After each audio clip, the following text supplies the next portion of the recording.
Hindi mo ba alam na maganda rin yung nakadapa or nadapa or padapa? Ano ba tamang ano dun? Grabe yung eyebags ko.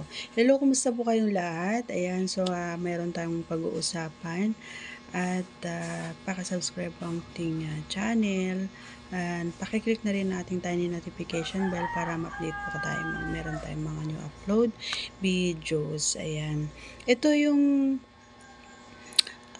hindi nakakalimutan or hindi ko nakakalimutang gawin ito. Talagang ginagawa ko ito every time na tayo. Kasi nga, na ibang klase yung sarap. Talagang maligayang maligaya ako kapag ginagawa ko ito. Ito at pwede ninyong gawin ito at subukan para malaman ninyo kung tama ba or totoo ba yung mga sinasabi ko. Ano? Ito yung kapag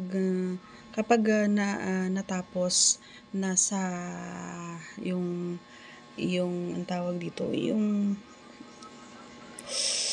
magkaharap kayo, 'di ba? So na minsan nakakasawa din, 'di ba, yung magkaharap kayo. Tas ang ginagawa ko talaga yung dumadapa ako at nilalagyan ko ng unan doon sa may tapat ng aking tiyan. Oo, na nakadapa ako. Or doon sa mismong tapat ni flower. Oo. Doon ko nilalagyan. Tapos nakadapa ako. Alam mo ba kung bakit sinasabi kong masarap? Kasi nga naiipit siya, lalong-lalo na sa sa maliliit. Oo, yung may maliliit na kargada na mararamdaman ng babae yun sa ganong posisyon kapag siya ay nakadapa. O tsaka pasok na pasok talaga doon sa hanggang sa dulo at mararamdaman or matatouch mo kumbaga yung bola doon na sinasabi nila para lang makapagpalabas ang babae. Totoo yun, masarap yun, subukan mo. At wala namang mawawala, 'di ba? Para ka lang din yung anong tawag dito. Basta yun yung nakadapa yung babae. Minsan talagang